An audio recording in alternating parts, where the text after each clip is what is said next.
y'all, I'm Hope and this is Jacob, and we are doing our year-end stats and wrap-up for 2021. We thought it would be fun to do this together because we've both been reading a lot this year. We have.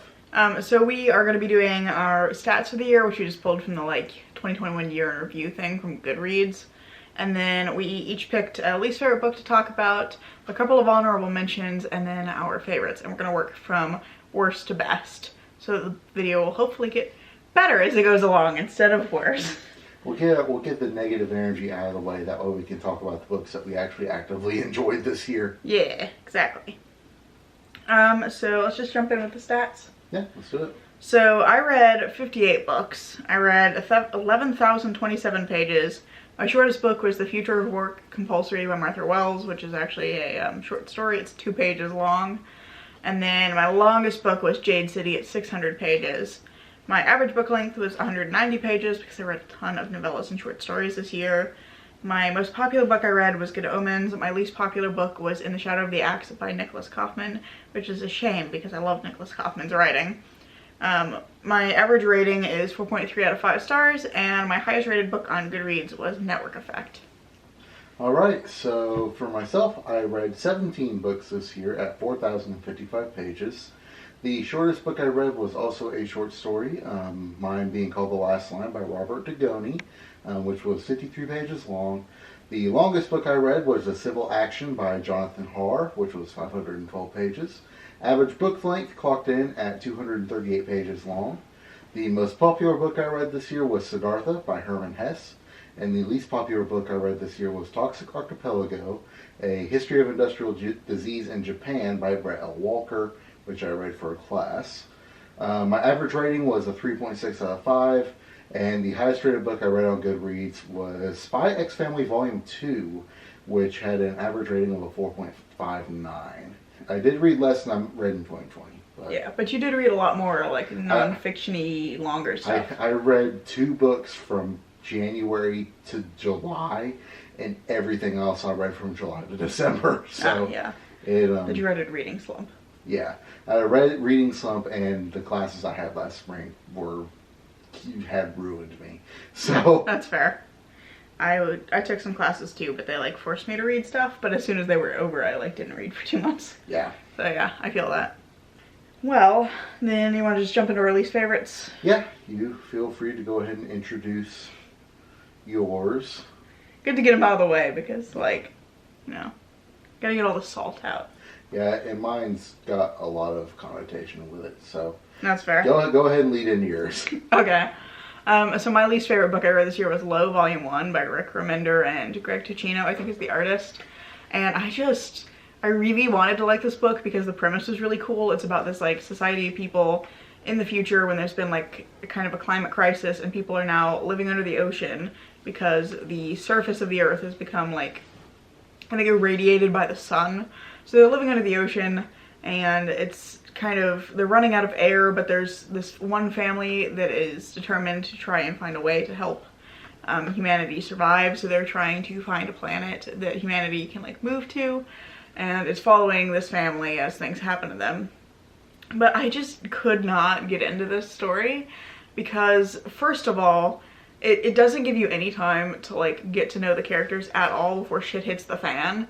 And a lot of times I like when stuff starts where the story starts, but this felt like it was wanting me to care a lot about these characters that I hardly knew and couldn't really even tell apart at that point. And then it's well, now everybody's injured or dying or taken away or whatever. So I had trouble just connecting to the characters to begin with. But then also the main protagonist is the mother of this family, and 90% of the book, everything she said sounded like it came out of a self-help book. Her whole vibe was just well, the world is only bad because you're negative and you think that it's bad. But if you just think positively, everything will be fine and we'll get out of this. And it's ma'am, the surface of the earth is completely irradiated and unlivable, and you have 10 years worth of air left. That is, I get that optimism is kind of the thing that they needed to have to keep pushing to survive, but every time she opened her mouth, it was just but if you think positively, all of our problems will be solved. And that really annoyed me. That definitely sounds annoying. Like, yeah.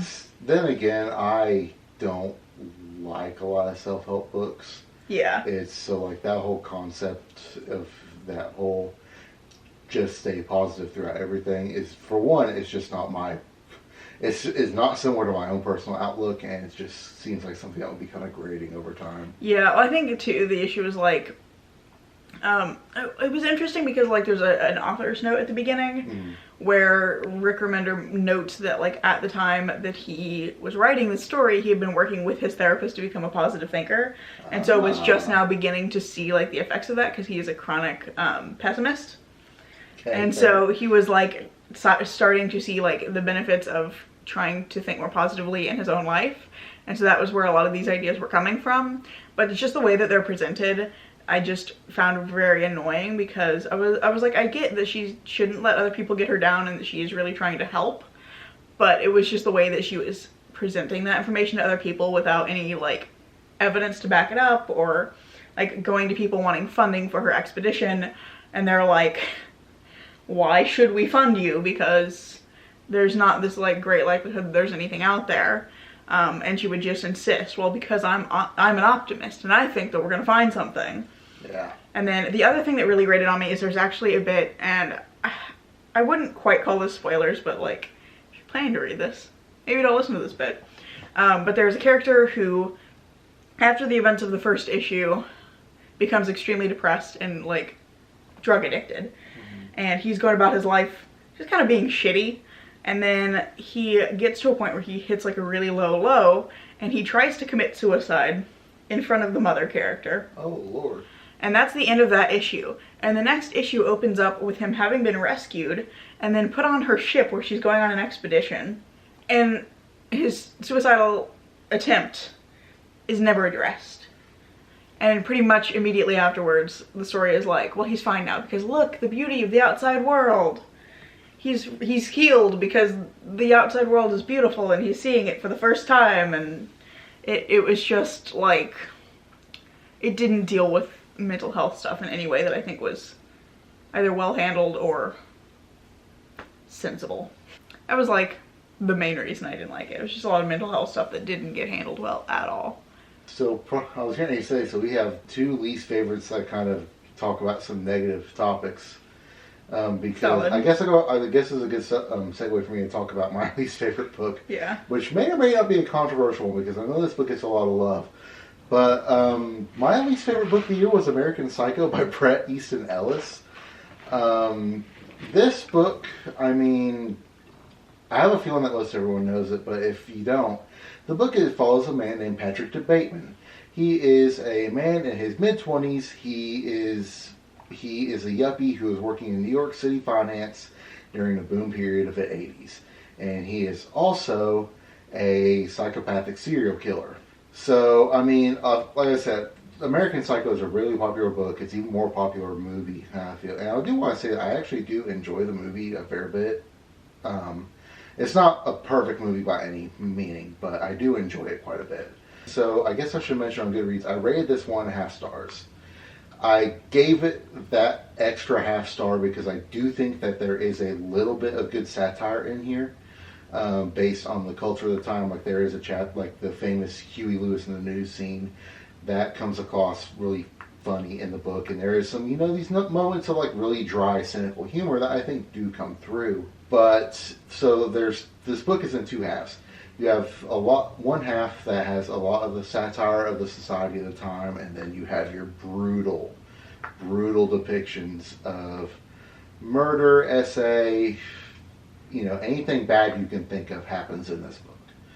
And I think that and I know that Bret Easton Ellis, I've read, tried to hit a contrast. Like he was trying to put these two things together to bit this big contrast during these, you know, really brutal scenes. But other than the satire points, I think everything else is so boring that it just, what it was trying to do did not hit with me at all.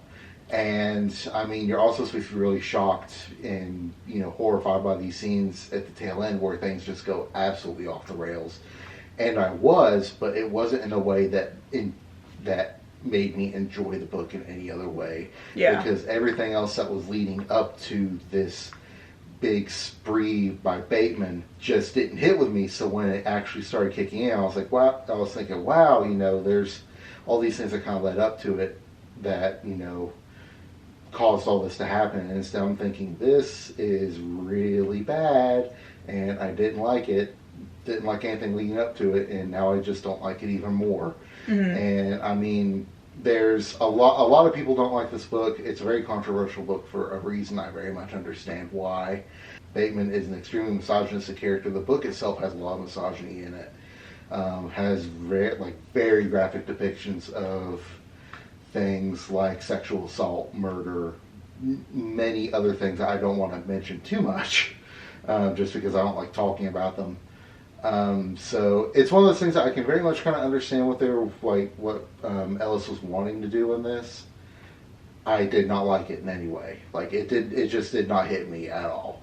The only points I can give it for myself personally is some of the actual satirical bits in there. I do think was good, and it had a couple moments of having some good cynical humor before it got really into the brutalist aspect of it. But other than that, I just didn't like it. And I guess kind of tying in the book with the movie, the reason I like the movie better is I think that a lot of those contrasts that Ellis was trying to draw in American Psycho are better depicted visually. And some people love this book. Mm-hmm. I'm not even going to say it's bad execution. It's just bad execution for me. It just didn't work for you. It just did not work for me. I'm not going to outright come out and say this is a bad book. It's because I can absolutely see where the merit is in this in a way. There's a lot of stuff I don't agree with in this book, like the fact that it is so misogynistic, the fact that it is, because it's there to a point where I think this is a bit far for just it being a character, at least in my opinion. But in terms of what he was trying to do, I can absolutely see what he was trying to do. It just did not hit land with me. The good news is we can now move into something that's a bit more positive. This is true. We can actually just kind of finish with the salt and talk about books that we actually liked. Yeah. So we both also had 2 honorable mentions because we tried to narrow it down to a top 3 favorite books for the year, and then we both picked just 2 that we want to mention. Yeah. As also being quite good. So my 2 honorable mentions. First one is Jade City by Fonda Lee, which is this large scale but also very small scale story.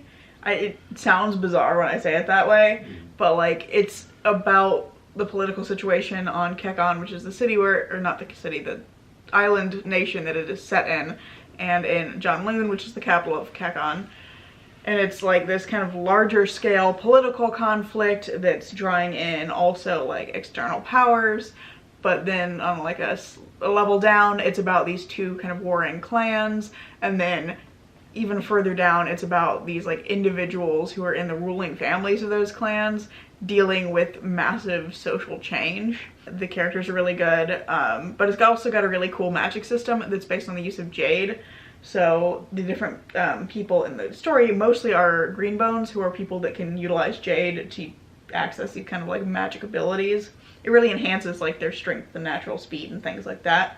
But there's I think it's 6 disciplines within jade abilities, and it different people are good at different ones. So it's got a really interesting magic system, and then just really cool politics and interpersonal conflict, and just, it's really well done. I loved all the characters. And it's one that I am looking forward to reading the second book, but I'm also scared because I know it's going to make me cry. That's fair. So, yeah. Do you want to go ahead and talk about one of yours? Yeah, first honorable mention I had that I read this year is called What If? Serious Scientific Answers to Absurd Hypothetical Questions by Randall Munroe. Not really much to say about this. What it is in the title. I just really enjoy things like this. Me being someone who has chosen to make their career in the sciences, a lot of the stuff in this very much strikes my fancy.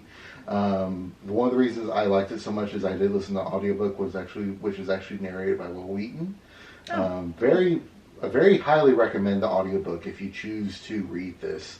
Also, do own this on an ebook form as well. And Randall Munroe, if you don't know, is the author of and creator of the webcomics XKCD. And so throughout, there are little illustrations that he has drawn to go with the questions. Mm-hmm. So, I mean, there's not really anything too serious with it. It's just a fun, simple little book to kind of, laugh at, the questions, nerd out to a little bit of the science that goes on with it. It's nothing too heady, but it's something that if you're interested in stuff like this, like I am, that if you think you have these questions that kind of pop in your mind, and you want to think, oh, what's the science behind this? Give it a shot. I think it's a lot of fun. Cool. Actually, I think I have that as an ebook. I haven't read it yet, but I've been meaning to. You should. I think you would. And like I said, the audiobook is fantastic. So my other honorable mention is actually when I had to read for class. So I took some English classes over the spring and ended up reading this book called Migritude by Sheldra Patel. And this completely surprised me because I usually don't really care about poetry books all that much. I'm just not a poetry person. I used to be when I was a kid. Like I guess the thing is I like children's poetry. I like the kind of silly kind of poetry. But more sophisticated poetry tends to go like right over my head. And so I usually don't care for poetry all that much.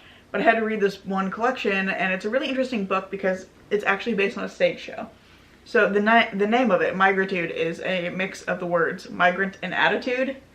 And the whole book is a recollection of like Sheldra Patel's personal experiences as a migrant, her family's experience as migrants. But it's basically like a family history, it's personal history. It's also about like the larger scale histories of these places and of migration between these places. And it's just really interesting, and it, I think, makes you think a lot about the kind of the implications of migration and also the implications and sustained impacts of colonialism in the region.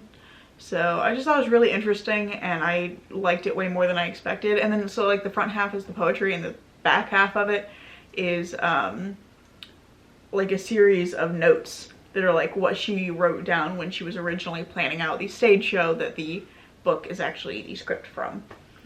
So it's really interesting, and I really enjoyed it. And I actually got to do I got to attend a Q&A thing that she did because she came to the graduate class that the professor I was taking this class with was teaching. And so I got to attend that Q&A, and that was really cool too. That's so cool. I may have to give that a shot. It's worth it. I actually just recently read my first ever poetry book, Egghead by Bo Burnham. Highly recommend, by the way. And so I actually really enjoyed it more than I thought I would. So I may have to give that a shot. Yeah, you can borrow mine if you want to. I really liked it, and I think it's a little more accessible than some poetry is. Sweet. So. Okay, my second honorable mention is All Systems Red by Martha Wells. I love that. So this is the first book in the Murderbot Diaries. Want me to start over? No, it's fine. You can go ahead. Okay. I'm just gonna like casually kick over my drink. It's fine. Don't worry about it. All right. Okay. So this is the first book in the Murderbot Diaries, which is one of the things I hope it kind of turned me on to this year. The book is about Murderbot, or a little cyborg construct that is calls itself Murderbot, and its adventures as it travels with the scientific team that is out on this wild planet who is trying to figure out what happened to another scientific team that has since gone missing. It's a lot of fun, really easy read, a lot of, good bit of action, a lot of stuff that happens that definitely keeps your interest going. Obviously the big thing that, people love about these books that I love as well is Murderbot itself. I'm not going to say action-packed, but it has a good bit of action, a lot of stuff to kind of draw you in, and it's the cherry on top is just Murderbot as a character. It is such a well-written character, and portrayed so well. I'm actually planning on starting the next book in the series here very soon. So I really enjoyed it. I gave it 4 stars. It's fantastic. Cool. I'm delighted that you ended up liking that one because that was one of my very end of the year reads. I read the whole series, and I love Murderbot. I was Yeah, really glad that it's, you liked it. because I have not read that much sci-fi, so I went into it kind of not knowing what to expect, and I liked it. I mean, not really much else I can say other than that. It surpassed my expectations. So. Yeah. We talked too much and the camera said shut the fuck up and turned off. That's too goddamn bad because we're about to talk more. I know. We're gonna make it angry. The thing I was saying that I think what I was trying to say was that like the reason I really like the Murderbot books is that there's a lot of really interesting like big ideas happening there around like identity and trying to form an identity after having been in a situation where you don't have one. And so there's a lot of interesting big ideas in Murderbot, but also it's just like a really solid, fun space adventure. Like it's just Murderbot's adventures in space as well. So like if you want to read in and like think about the big ideas, you can, but you can also just like be like, yay, Murderbot. Yeah. And I kind of just viewed it as the second one, admittedly. So I think it appeals to like a wide variety of people. Oh, definitely. Because Murderbot's just a great character. Oh yeah. Alright, so that's our honorable mentions. Yes, now we get to the best bit, which is the best books of the year, our favorites. Yes, our top 3. My first one was The Gods of Jade and Shadow by Silvia Moreno Garcia, which wonderfully was the first book I read in 2021. It was the first book I read. It gave it 5 stars immediately. I love Silvia Moreno Garcia's writing anyway, so like I knew I was gonna like it, but also I just really like the protagonist of this one. So Gods of Jade and Shadow is following Cassiopeia Tun, who is basically feeling really stuck in her life. She and her mother live with her mother's family after the death of her father, and her grandfather and her cousin are like patriarchy at its finest. They're assholes. As a result, they don't treat Cassiopeia and her mother well at all. Like they're family, but they get treated as servants. So she's feeling very stuck and is like trying to figure out what to do because she doesn't want to stay in this like small town that they live in forever. But she also doesn't have like resources to do anything else. And then one day she's cleaning the house while her family is away, and she accidentally frees a Mayan death god from a chest and ends up having to go on this like cross-country road trip with him to try and recover missing pieces of him so that he can reattain godhood and break the bond that now connects them because she freed him. So it's just this like big road trip story and about this woman who she's like always been in this small town. She's got this very narrow view of the world because she's just never been allowed to like see anything beyond it. But she's always had this dream of like going and traveling and seeing some of the major cities and like making a life for herself elsewhere. And then ends up with this weird opportunity to go on a road trip with a Mayan death god. And she meets all kinds of weird characters along the way.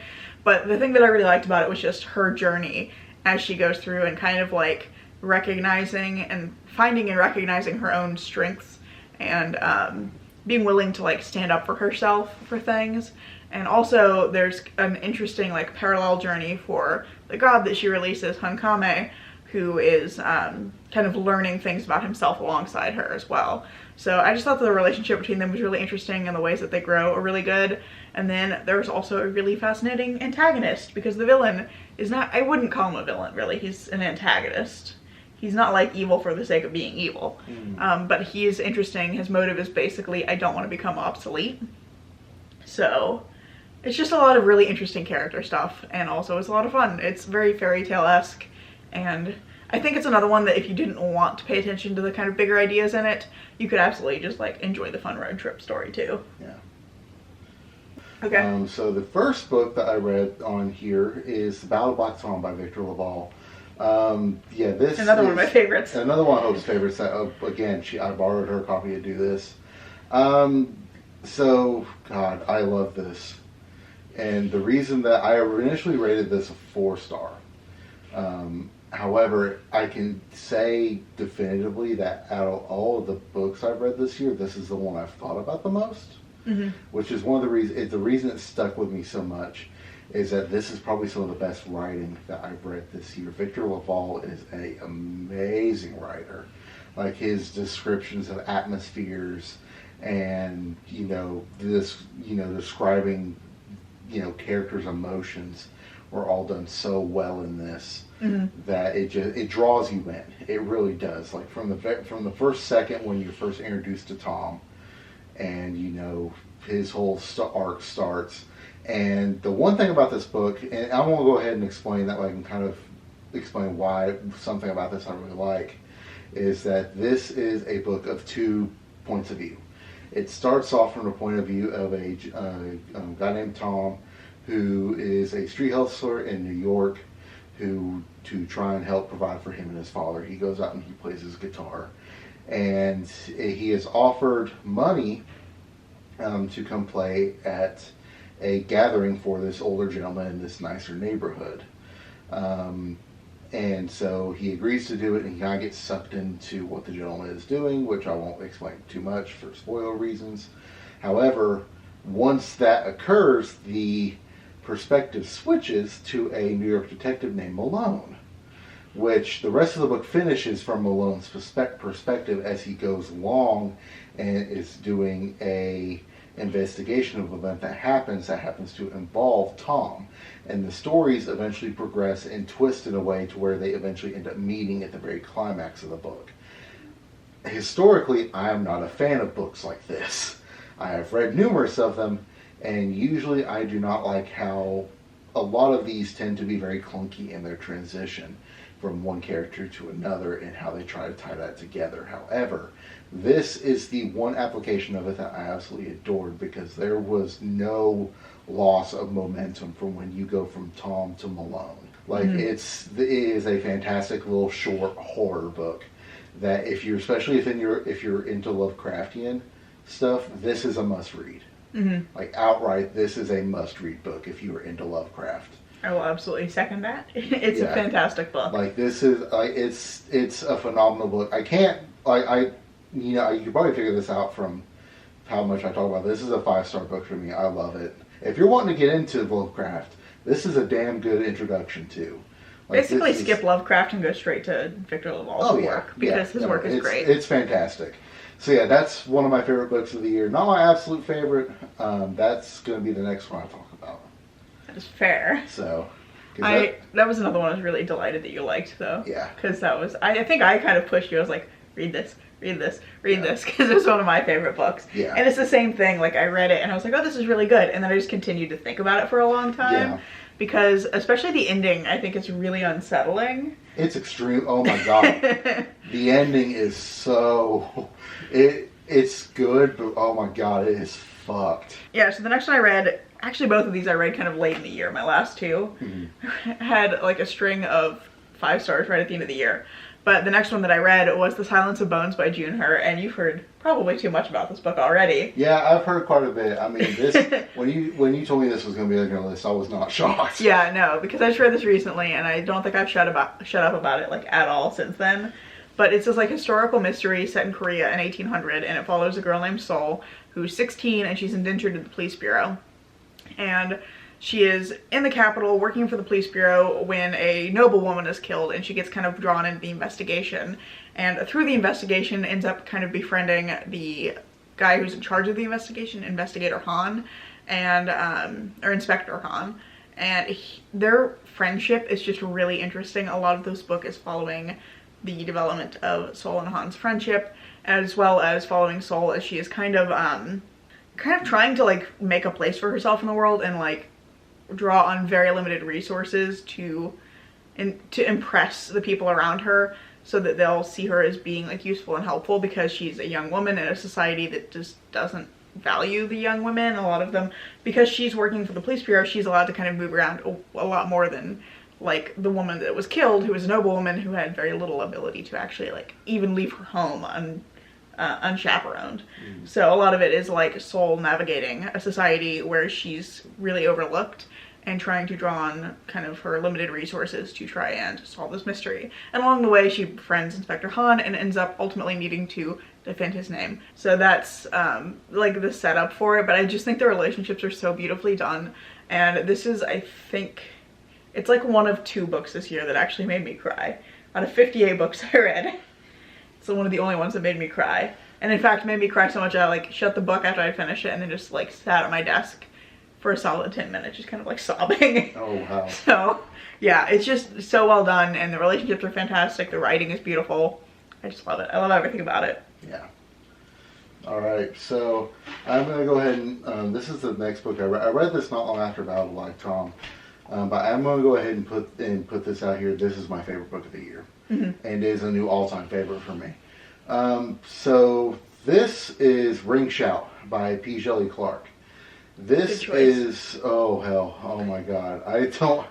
I really don't have enough good words to say about this book. It gripped me from the very start. This book follows three people. It follows Maurice, Sadie, and Chef, which are this is a group of three African American girls in 1920s Macon, Georgia. And this is set not long after the release of the film Birth of a Nation, a genuine actual film, which was if I'm not mistaken, the very first color motion picture film that was produced by a major studio. The thing about Birth of a Nation is that it is legitimately KKK propaganda. So in the story, the Birth of a Nation was made by the filmmaker who made it, used it as a way to open up a rift between worlds and bring in these demons. And these demons, which are called Ku Kluxes, become the KKK members to bring in more genuine people into the mix. So Maurice, Sadie, and Chef are demon hunters. And yeah, the premise, so fucking good. The premise is insane. But God, it's done so well. So the book follows Maurice, Sadie, and Chef as they prepare an attack against the Ku Kluxes and the leader, their leader, who I won't say because he's introduced about halfway through the book. And they're mounting an attack on, against this group during a big re-airing of Birth of a Nation that they're going to be doing on top of Stone Mountain in Georgia. Yeah, this book is a phenomenal. It's, for one, it's action-packed. Like, there's so many good action scenes in this. Like, action scenes can, especially in literature, I feel like can sometimes come off a little long-winded or maybe a little bit too over-descriptive. They're tight, they're to the point, they're well-described. One of them is a very, very, an extremely intense scene. The ending scene is also insane. There's a lot going on in this book because the book starts with them killing a Ku Klux. It drops you right into the action. Yeah, it drops you right into it. So, but despite all the action that happens to this, the book is also really good at taking that moment to build on the characters. And the main character in this, Maurice, they build on her so well. Like, her arc throughout this entire story is portrayed so well, not in how she grows as a demon hunter, but fighting with a lot of her own grief that she has, a lot of the feelings that she has into this. Because not only does the book, of course, focus on racism, prejudice, but there's a lot of talk on loss, handling grief, working through actively losing somebody. It handles so much, and yet it does such a phenomenal job of it. The ending scene, it's the only book that made me cry this year, because that ending scene was as bittersweet as it gets. And it ends on a really cool note too, that actually, I hope so much that P. Djeli Clark continues in this universe, because there's so much they can tackle with this, and I just love it. This is such a phenomenal book, and I'm going to end it with this because I know there's one more book each for us to talk about. I listened to the audiobook of this. Do give that a listen. It's one of the best audiobooks you'll ever hear. Point blank, period. Actually, like, the only reason it's not on my list too is that I knew he was going to talk about it, so I was like, I'll just not put it on my list so we don't have to, like, both gush about it for an hour. But I also read it this year, and it's one of the other, like, 1 or 2 books besides Silence of Bones that made me cry. Yeah. Because it's really emotional, and I think Peter Jelly Clark is like a master of novellas. Yeah. I'd argue he and the author I'm about to talk about both like fantastic at writing novellas, which I think has got to be really hard because you have so few pages to do a lot of heavy lifting in terms of plot and character. Well, my last one is actually also a novella, as I've just kind of foreshadowed. My last book is Exit Strategy by Martha Wells, which is the 4th book in the Murderbot Diaries. I can't remember if I've already said this today or not. I read all 6 of them in December, and I love every single book in that series, but I chose to talk about Exit Strategy, and I can't say a lot about it because it's the end of an arc, but I chose it partially because it is the end of one of the story arcs. So I believe the series was originally supposed to be just 4 books, and the setup was that, like, it's like a series of individual adventures, but it follows like one bigger kind of character and story arc for Murderbot. And Exit Strategy is the close of that original arc, and it's just done so well. It ties a lot of different things together, and it's a point where Murderbot, like, for 3 books has kind of avoided talking about things or thinking about the big feelings that it's having that it's not sure how to deal with. And Exit Strategy is a point where it has to deal with that as a part of just getting through the plot of the story, and it's just really well done. It's also fun because it's a prison break story, and I really enjoyed that part of it as well. So again, it's the thing with Murderbot where it's like a really fun, action-packed space adventure with like mystery elements and fantastic characters, but then there's also like these additional like bigger ideas that you can pay attention to if you want. You don't have to if you don't want to, but I just love it because it's so much fun. So, on a completely different chain of things, my 3rd book I'm going to talk about is The Storyteller by Dave Grohl. This is I'm not going to say autobiography, it's a memoir collection written by Dave Grohl, who, if you don't know who that is, he is known for being the lead singer of Foo Fighters, the main drummer for Nirvana, and also the drummer for a old hardcore punk band called Scream, I'm a very big fan of. So, Dave Grohl has had one of the most interesting lives that you'll ever read about. And this is just a collection of memoirs that he has written about his times growing up as a child, getting into the music that that hardcore punk scene that led him getting into music as a career. Some of his time in Scream, it touches a bit on his time in Nirvana, and of course he does talk about the death of Kurt Cobain. And then in the second half of the book essentially is a lot of Foo Fighters stories. So, I mean, the reason I like this so much is, one, I am a fan of so much of his stuff, of so much of his work. So hearing all this history about it was very, very interesting to me. 2, he is just a phenomenal writer. I mean, there is so much personality and warmth oozing out of what he has written here, because the cool thing about this is that he wrote these himself. This is not ghost written. Like, all of this was stuff that he wrote himself. It's such an easy read because everything is just written so well, and you can definitely tell it's coming from like his genuine perspective. And hearing about like the days like when he was in Scream, where he was living in a van, driving show to show, everyone, like 5 people living in one little Chevy Astro 1500 or something, to where he is now personal, like, good friends with like Paul McCartney and like these legends of music, and like talking about how his good friendship with Lemmy from Motorhead. It's like, for someone who's as much into rock music as I am, this was so fun to read because the stories that he wrote were just so insane to just read out on the page. If you are interested in, of course, the work of Dave Grohl, Foo Fighters, Nirvana, anything like that, I would definitely give this a listen. If you're just into, good memoir collections, I would definitely give this a shot.